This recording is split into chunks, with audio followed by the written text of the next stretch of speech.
Hi everyone welcome to my another blog. आज सकाळ आरंभ है सिंपल और स्वादिष्ट ब्रेकफास्ट भल खाइले ही दिनटी एनर्जी रे कटे।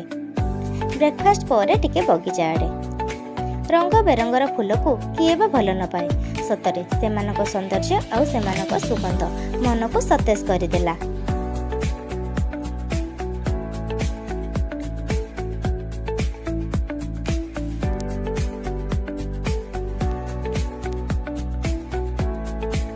तापर समय है लंच घरोई खाद्यर स्वाद सब बेले हृदय को छुई जाए।